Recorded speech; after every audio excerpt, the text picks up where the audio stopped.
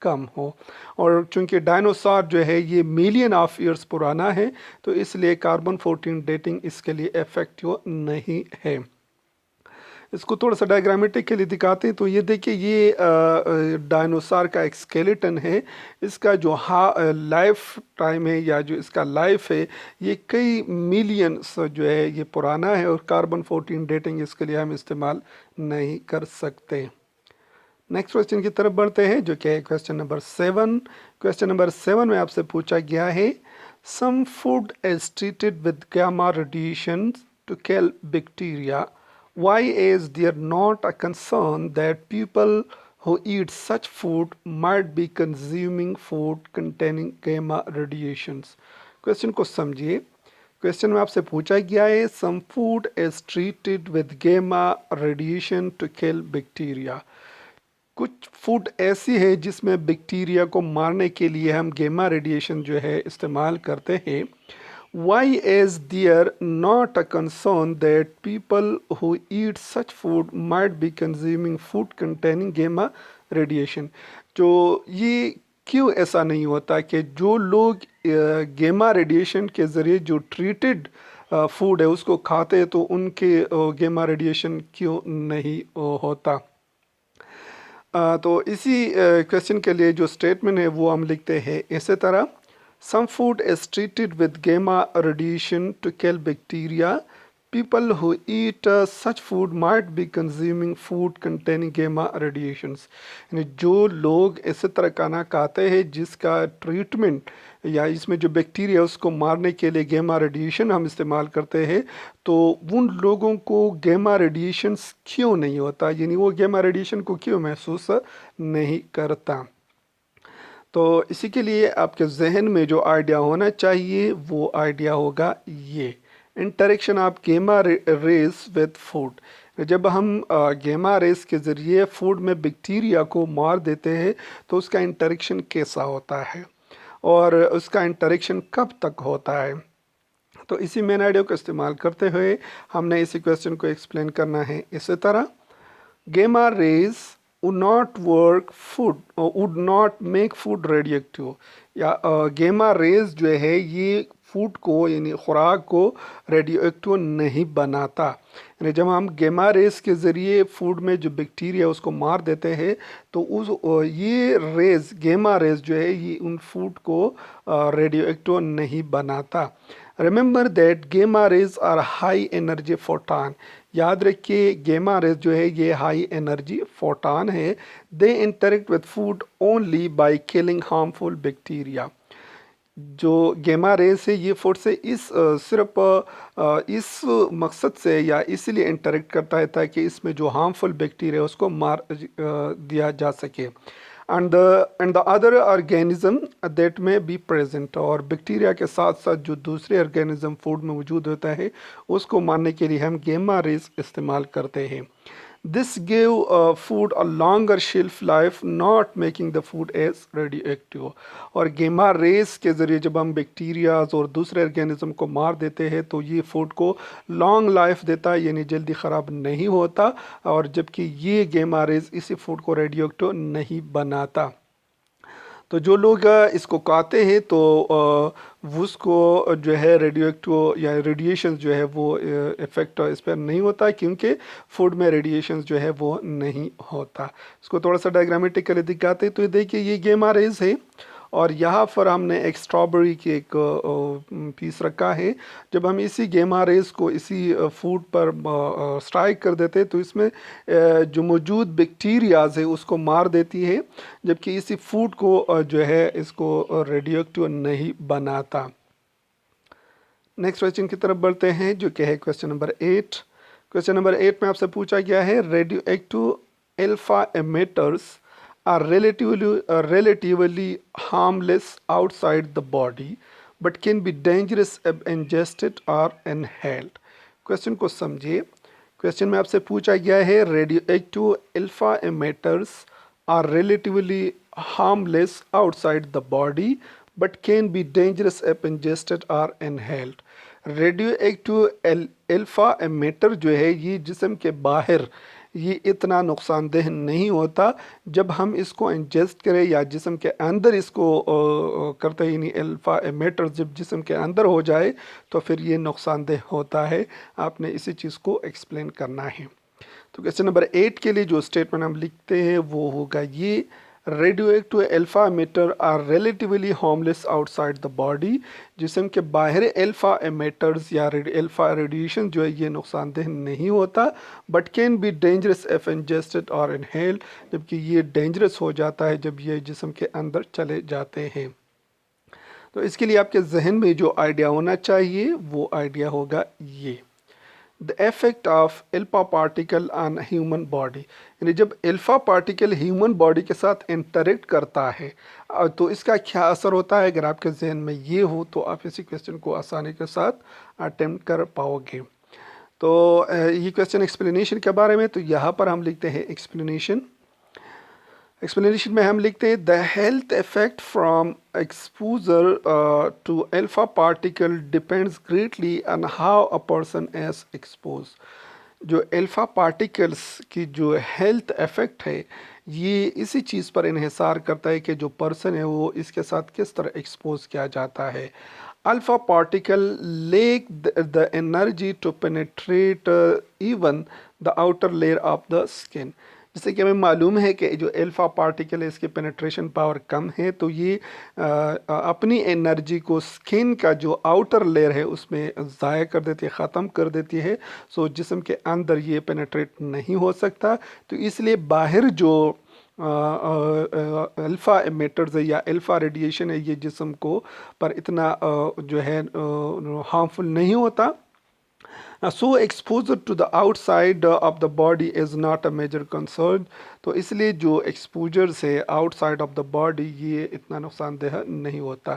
تو وجہ کیا ہو گیا؟ وجہ یہ ہو گیا کہ جو الفا ایمیٹرز ہے یا جو الفا پارٹیکلز اس کی پینیٹریشن پاور بہت کم ہے، تو یہ جسم کے باہر والا جو سکن لیئر ہے اس میں اپنی انرجی کو ضائع کر دیتی ہے کہ اس کی پینیٹریشن پاور جو ہے انتہائی کم ہوتا ہے.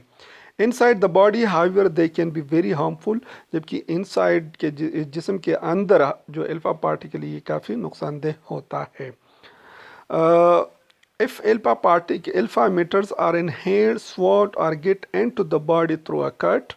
اگر الفا ایمیٹرز جسم کے اندر چلا جائے سوالنگ کے ذریعے یا جسم پر کٹ لگ جائے اس کے ذریعے، the alpha particles can damage sensitive living tissues. جو الفا پارٹیکل ہے جسم کے اندر سینسیٹیو لیونگ ٹیشوز جو ہے اس کو ختم کر دیتی ہیں.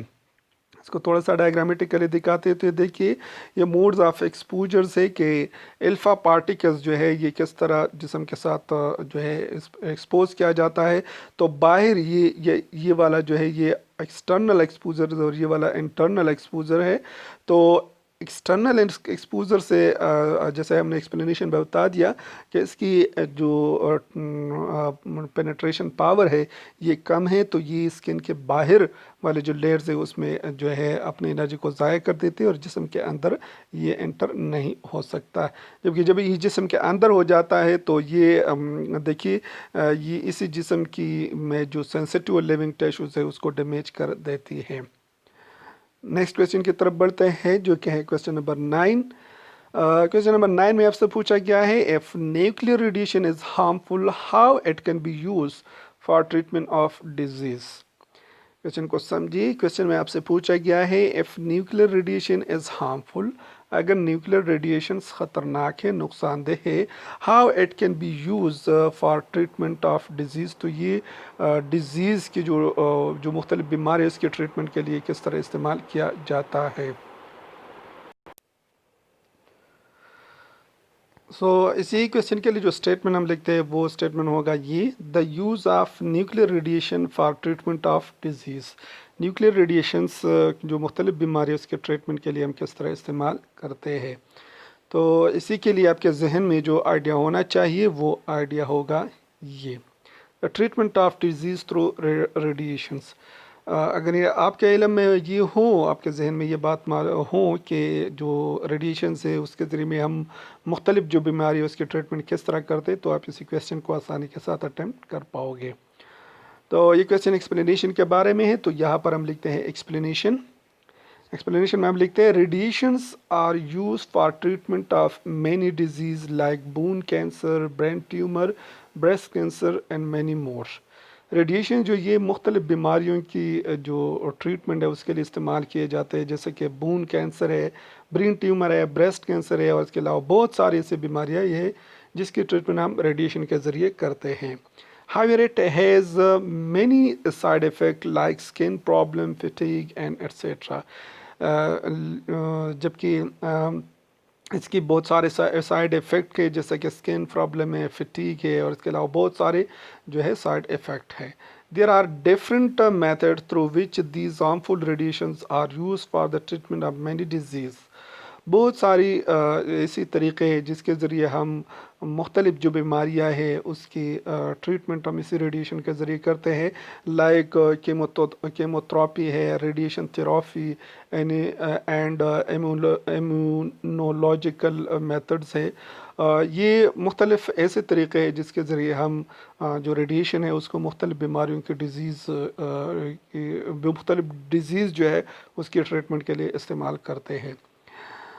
اسٹوڈنٹس، یہ تھا ہمارا آج کا لیکچرز. امید ہے آپ کو میرے لیکچر کے سمجھ آتے ہوں گے. دوبارہ آپ سے یہ گزارش ہے کہ آپ میرے سے چینل کو سبسکرائب کریں. ویڈیو پسند آ رہے ہو تو لائک ضرور کر دیجئے. تب تک کے لیے اللہ حافظ.